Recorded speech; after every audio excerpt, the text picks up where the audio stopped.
Olá, queridos. A paz e a graça do Senhor Jesus a todos. Sejam bem-vindos ao canal Relógio de Oração, canal que tem como principal propósito e objetivo levar para você mensagem, orações e todos os conteúdos relacionados à palavra de Deus. Tudo isso para abençoar você e sua família. Inscreva-se no nosso canal. Compartilhe os nossos vídeos. Seja você também um semeador de oração. Inscrevendo-se aqui no nosso canal, você será um semeador de oração e ajudará outras pessoas a serem abençoadas através dos nossos conteúdos que aqui são postados em nosso canal. Hoje, nós iremos dar continuidade à nossa jornada de exegese bíblica no livro de Gênesis. Vamos falar sobre o capítulo 4. Falamos anteriormente sobre o capítulo 3, hoje nós vamos dar continuidade no capítulo 4, mas deixa eu perguntar uma coisa para você. Você gosta de exegese bíblica? Se a sua resposta é sim, fique comigo até o final do vídeo. Eu resolvi separar o assunto em vídeo 1, 2 e 3. Vou deixar na descrição o link do vídeo de número 2 e do vídeo de número 3 para você acompanhar na ordem. Agora, sem mais delongas, vamos para a tela do meu computador. Então, vamos ao nosso texto bíblico aqui, em Gênesis capítulo 4. Vamos ler do versículo 1 até o versículo 12, que diz assim: Coabitou o homem com Eva, sua mulher. Esta concebeu e deu à luz a Caim. Então disse: Adquiri um varão com o auxílio do Senhor. Depois deu à luz a Abel, seu irmão. Abel foi pastor de ovelha e Caim lavrador. Aconteceu que no fim de uns tempos trouxe Caim do fruto da terra uma oferta ao Senhor. Abel, por sua vez, trouxe das primícias do seu rebanho e da gordura deste. Agradou-se o Senhor de Abel e de sua oferta, ao passo que Caim de sua oferta não se agradou. Irou-se, pois, sobremaneira Caim, e descaiu-lhe o semblante. Então lhe disse o Senhor: Por que andas irado? E por que descaiu o teu semblante? Se procederes bem, não é certo que serás aceito. Se todavia procederes mal, eis que o pecado jaz à porta. O seu desejo será contra ti, mas a ti cumpre dominá-lo. Disse Caim a Abel, seu irmão: Vamos ao campo? Estando ele no campo, sucedeu que se levantou Caim contra Abel, seu irmão, e o matou. Disse o Senhor a Caim: Onde está Abel, teu irmão? Ele respondeu: Não sei. Acaso sou eu tutor do meu irmão? Disse Deus: Que fizeste? A voz do sangue do teu irmão clama da terra a mim. Eis agora, pois, maldito por sobre a terra, cuja boca se abriu para receber de tuas mãos o sangue do teu irmão. Quando lavrares o solo, não te dará mais a sua força. Serás fugitivo, errante pela terra. Então, vamos agora para algumas considerações aqui exegéticas. O texto que nós lemos aqui, para dar seguimento aqui à nossa exegese aqui, vamos fazer exegese durante essa jornada que nós estamos fazendo aí do livro de Gênesis. Esse texto aqui, ele retrata para nós um assunto do primeiro homicídio que aconteceu na humanidade. Mas, ao longo do tempo, com as nossas traduções aqui, nós lemos de forma simplificada. Mas como eu falei anteriormente, no vídeo anterior para vocês, que a nossa exegese aqui, nós faríamos também a partir do hebraico, que é a língua que a Bíblia foi escrita e nos ajuda a entender alguns pontos considerados pontos cegos nas escrituras. Então, sempre aqui no slide, eu vou estar deixando uma ilustração e colocando os textos aqui para poder nós fazermos os comentários exegéticos durante a nossa jornada aqui. Versículo 1 e 2 do capítulo 4 de Gênesis. Eu estou usando aqui a tradução da Bíblia Almeida Revista e Atualizada. Versículo 1 e 2 diz assim: Coabitou o homem com Eva, sua mulher. Nessa tradução aqui, atualizada de Almeida, tem um sentido que consideramos próximo dos textos originais.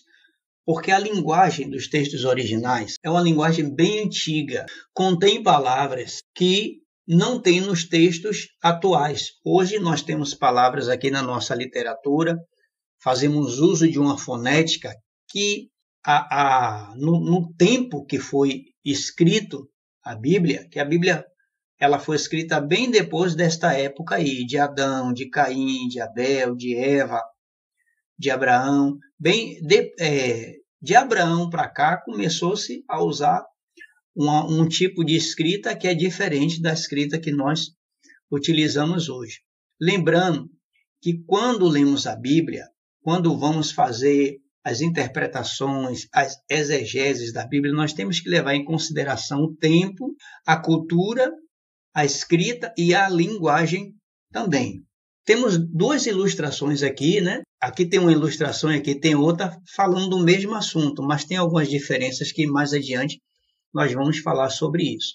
Então, esse texto aí conta que depois da queda, no capítulo 13 é a queda do homem, né? Nós já falamos anteriormente, e nesse aqui acontece que após a queda do homem, aconteceu que o homem, que foi Adão, ele se relacionou com a sua esposa, que foi Eva, a mulher que passou a ser chamada Eva, e ela ficou grávida, ela foi concebida e deu à luz, ou nasceu-lhe um filho, que a Bíblia chama de primogênito. Tem duas palavras bem próximas na Bíblia que são diferentes, primogênito e unigênito. Unigênito é único e primogênito vem de primeiro, gênito de genitor, né? Gerado. Esse primogênito, Eva deu a ele, a sua mãe, o nome de Caim. Por que ela deu o nome de Caim? Porque nessa época, nos tempos antigos da Bíblia, as pessoas colocavam nome nos seus filhos, ou pelaquilo que Deus fazia na sua vida, tinha a ver com a fé. Ou, no caso aqui, estava se falando do Senhor, era invocado Deus, o Senhor. O relacionamento de Adão, Eva e seus primeiros filhos era com Deus. Quando os povos se multiplicou, as pessoas começaram a buscar outras divindades, outros deuses, e o que acontecia? As pessoas da época, eles colocavam o nome dos seus filhos, ou de acordo com o que eles acreditavam os seus deuses fazerem em suas vidas, ou em homenagem aos seus deuses, ou pelo seu estilo de vida também. Dá um exemplo para vocês. O livro de Daniel, quando fala que os filhos de Israel estavam na Babilônia, né? Os judeus eles foram levados cativos na Babilônia, quando mandou chamar Daniel e seus 3 amigos para que fossem ensinados ali a língua dos caldeus e fosse ficar ali a serviço do rei da Babilônia, que era Nabucodonosor. Nabucodonosor ele era conhecido por 3 nomes. Ele era conhecido por Nabucodonosor, que conhecemos na nossa tradução, na língua persa, que é Nabopolassar, e na língua dos Medos, que é Nabonido, ou na língua dos caldeus também, que era Nabuzaradã também. E eles foram levados ali para serem ensinados, para ficarem diante do rei ali.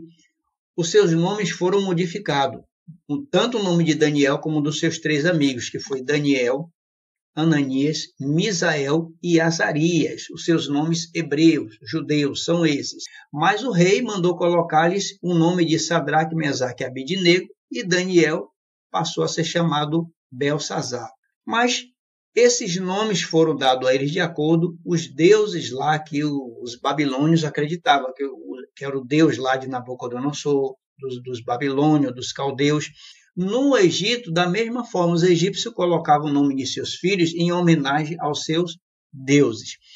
Então, daí é onde nós entendemos que nesses tempos aí da Bíblia, as pessoas colocavam o nome dos seus filhos ou de acordo com o seu estilo de vida ou de acordo com a sua fé, cada um de acordo ao seu Deus. Nesse caso aqui, de Eva e os filhos de Israel, eles colocavam o nome dos seus filhos de acordo àquilo que Deus fazia na vida deles. E também, mais tarde, o mandamento que Deus mandou dizer a Moisés e Arão, um nome de Deus no nome dos filhos de Israel. Então, biblicamente, de forma profética, todos os judeus e hebreus, eles têm um nome de Deus no nome deles, que esse é assunto mais adiante que nós vamos falar sobre isso.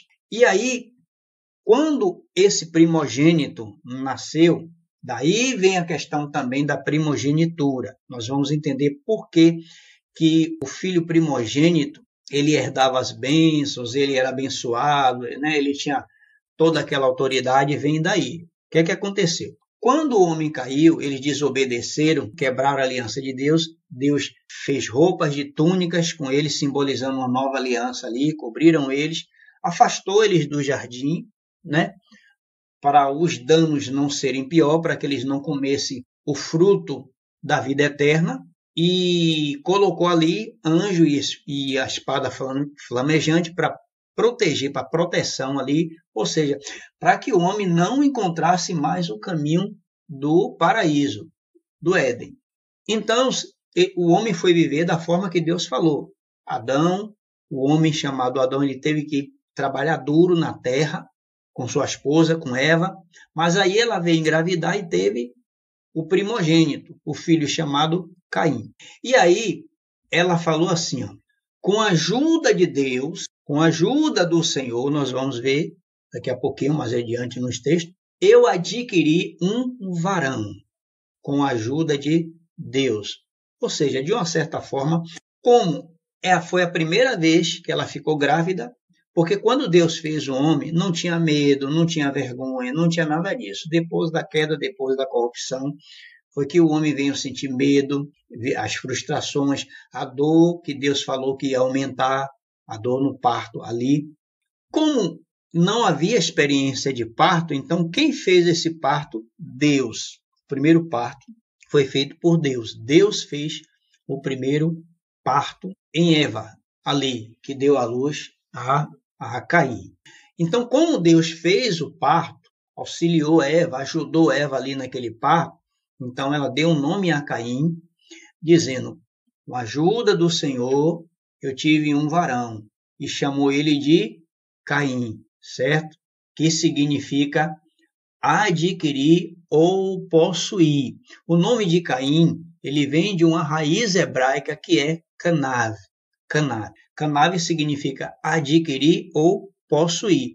E ela falou lá no texto, né? Adquirir um varão com o auxílio do Senhor, com a ajuda do Senhor. Então, essa palavra aqui, adquirir, vem dessa raiz aqui, ó, Canav, que significa possuir. Então, ela colocou o nome do seu filho.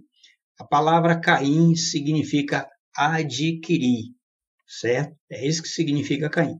E aí, como ele foi o primeiro filho, e sendo o primeiro filho, o parto foi feito por Deus, pelas mãos de Deus. Deus é santo, Deus é bendito. Tudo que Deus toca, consagra e abençoa. É daí que vem a lei da primogenitura, que aquela coisa toda do primogênito e tudo. Lembra lá, mais adiante, da história de Jacó e Esaú, a questão da primogenitura?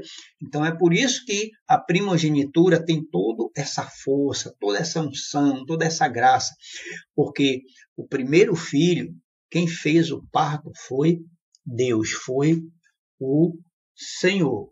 É isso que a mulher passou a ser chamada Eva, né? A mãe dos viventes, ela diz assim, adquirir um varão com o auxílio do Senhor, ou seja, Deus fez aquele parto. O nome foi dado por causa da raiz que é Canav, que significa adquirir. A palavra aqui, dar à luz, vem ou nascer, em hebraico é nolad, e o segundo filho que nasceu depois foi Abel. Abel, na língua deles, na língua em hebraico, não é Abel, é Havel. Por que Havel? Porque os primeiros textos da Bíblia, quando foram encontrados, ainda não tinha sinais massoréticos colocados pelos massoretas, que foi os massoretas que criaram. Os massoretas, gente, foram judeus que criaram os símbolos massoréticos para que outras pessoas, quando lessem as escrituras sagradas, soubesse aonde é que estava o som das vogais, porque o alfabeto hebraico só tem letras consoantes. não tem vogal. E aí o que é que acontece? Os maçoretas criaram isso, porque passou um tempo que a língua hebraica ficou sendo considerada uma língua morta, porque o povo de Israel eles ficavam escravizados por outros povos e eles tinham que ficar falando aquelas línguas, né? Não esqueça de compartilhar e de se inscrever no canal. Nos encontramos no segundo vídeo.